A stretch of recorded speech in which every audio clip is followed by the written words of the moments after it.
Много се радвам, че отново ще рисуваме заедно с моето дете, Любчо. Любомир, така решили сме аз на платно, той на акварелна хартия с акварелни бои. Аз ще рисувам за подарък за рождения ден на брат ми, а аз ще рисувам за подарък за рождения ден на баща ми, съпруг на моята майка. Да, много се радваме и така ни е развълнувано, приятно, защото това са хубави поводи и обичаме да рисуваме, нали? Да. Само преди да започнем, бих ви помоля да се абонирате за канала, ако не сте все още, и да дадете палец нагоре на видеото. И също така, ако ви харесвате. Да, за да е по-интересно, съм направил ето тези листчета, в които ще изберем по 4 цвята на човек. И също така ще трябва да са различни, така ще протегля единия и после другия. И нека да започваме. С които ще рисуваме? Да. Така, искаш ли ти първо? Да не се бавим. Добре, ти си ги писал на салфетка. Мил, къде пише? Опа! Къде пише рожбика? То трябва да има на всяко. Ами тук няма. Има. Давай и ти, да не губим време, моля ти се. Това май е... Съжаляваме много, че трябваше да го спрем, но ни отне малко повече време да си намерим цветовете. Сега ще ви ги кажем. Написахме си ги на салфетки, Да. Казвай ти, мама. Аз имам розово, червено, синьо и лилаво. Мисля, че това е доста хубаво съчетание. Да, абсолютно от една гама. Моите са жълто, зелено, черно и бежово. Зелено и черно са като за мюсюлманските флагове, но другите доволна съм аз. Да. Ще се справя с тези две, мисля.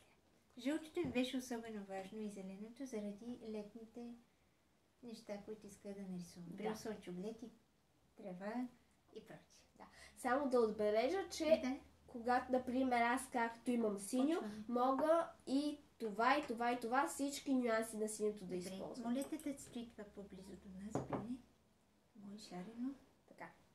В случая пиля шарено си отива за моите, защото... Добре, сега си като познаваме. Добре, почваме. Ще спираме от време на време и ще ви покажем крайния резултат накрая. Вие се опитайте да познаете какво рисуваме. Да, и ви препоръчвам и вие да рисувате, защото са достъпни хартията, боите, моля ви, фломастри, а пък е много приятно и може да се нарече също арт-терапия. Аз го харесвам. Ами да, човек изразява душата си така. Добре. Може да изрази, нали? И е приятно и красиво занимание. Поне според мен, аз започвам с любимото ми жълто. Между другото съм писала стихотворение за Ван Гог и съм чела книга и обичаме жълтото с него. Така, аз всъщност не споменах, но съм много щастлива, че ми се паднаха точно тези цветове. Направо съдбата ми помогна, защото точно те са ми нужните за това, което исках всъщност да нарисувам. Но не беше нагласено, така че явно имам хубав ден. Както се казва, късмет. Имам късметлийски ден, понеже не виждате за сега, ще го повдигам от време на време. То се вижда се пак. Вижте ли се? Да. Да, извинявайте, ще така, то е малко особено как човек да снима какво рисува. Може да го снима под много ъгли начини. Сега избрахме този. Това, което исках да ви кажа и да ви разкажа накратко какво аз рисувам. За брат ми, понеже е роден през юни. Мама, не трябва да познаят. Добре. Кое да познаят? Какво рисуваме? На края на видеото. Така ли? Ма нека разкаже, добре, как ми е хрумнала идеята. Добре. Аз понеже обожавам слънчогледите. Слънчогледа. Има такова най-краткото стихотворение, стихче. И просто ги много обичам. И заради Ван Гог и не само. И всъщност видях наскоро в Фейсбук, в интернет, картинка, колаж някакъв или от изкуствен интелект създадена, може би. И аз работя с него понякога. Вече. Разделено на две слънце, жълт кръг, нали? Който горната част е слънцето, а долната е слънчоглед. И много ми хареса. Сега нещо подобно, макар и в по-различен стил, ще направя и аз. И мисля, че е много подходящо за юлски или юлски рожден ден, е супер. Защото по това време цъфтят Слънчоглед има обилно слънце. Скоро беше слънцестоенето и така. Ти харесваш ли този сезон? Много, това ми е любимия сезон. Да, повечето хора го харесват много. Отпуски, ваканции. Ти си вакансия сега. Да. И затова имаме време да рисуваме и те е пуснала математиката малко.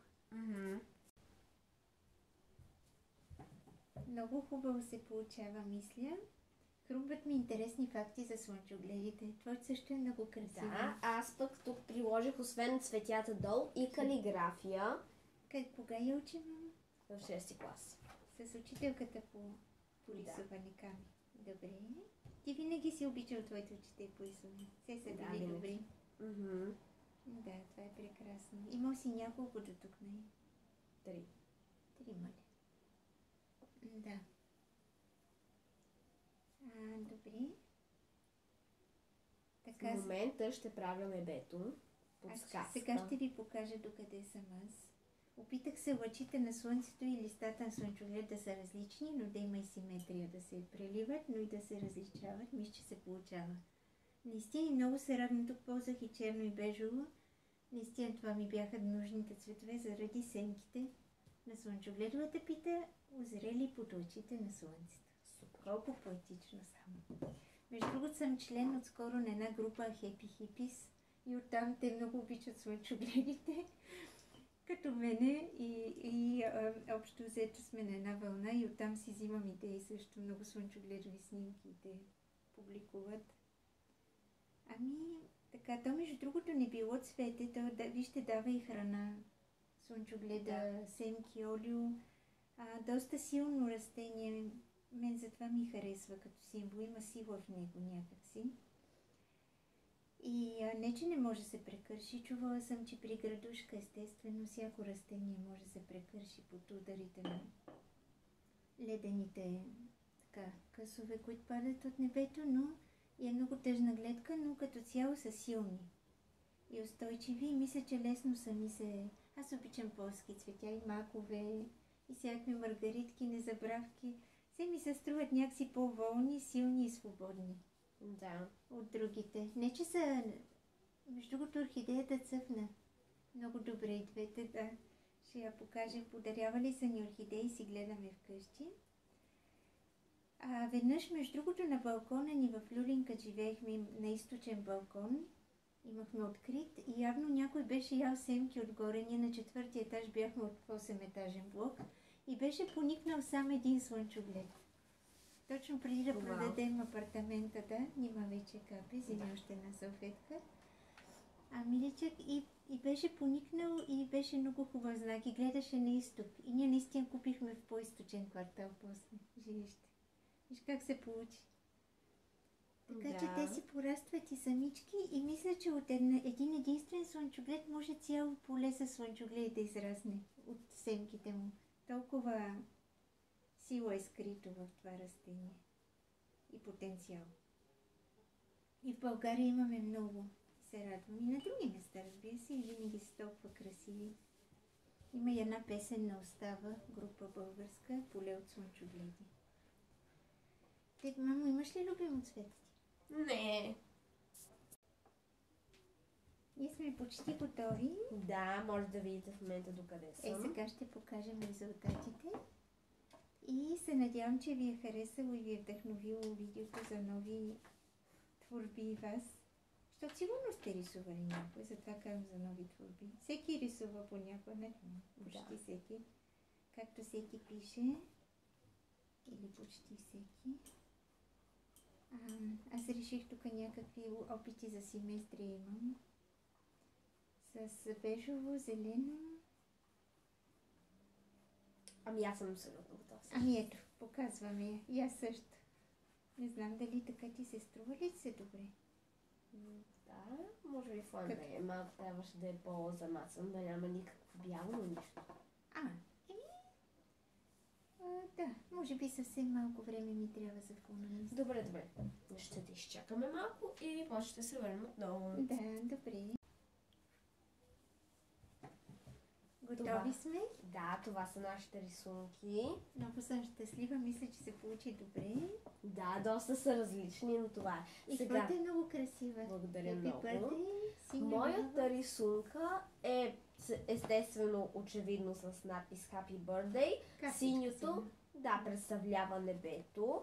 Тук има много интересни електриково-розови цветя. И лилава трева. Лилава трева, да. Понеже нямаше право на друго. Но интересно и красиво и в една гама. Моето е с бежова рамка, както виждате. Нямах право на синьо за небе, но мисля, че бежото е топъл цвят. Отива на слънчогледите, малко зелено по-за стъклото, черно за семчиците и за моя подпис. Тук така в сърчице годините написах и мисля, че се получи добре. Надявам се, че лъчите и венчелищчетата или както се наричат се различават леко. Да. Нали? Определено. Различават се. И за първ път направих точно така творба, но ще рисувам пак нещо подобно със сигурност. Много се радвам на резултата ти. И аз. Добре, Супер. ами приятен ден, хубаво лято, прекрасен юли и Да. до нови срещи. Ако сме ви вдъхновили с идеи, Пишете. да, ни пишете и също така ги пробвайте. И скоро ще си създадем Patreon профил, Да, сигурно, благодаря. и ще може да ни подкрепите и така, и то за всичко, което правим, защото те са много различни дейности. Да. Сега. И безвъзмезни. Да. Чао, чао! Чао!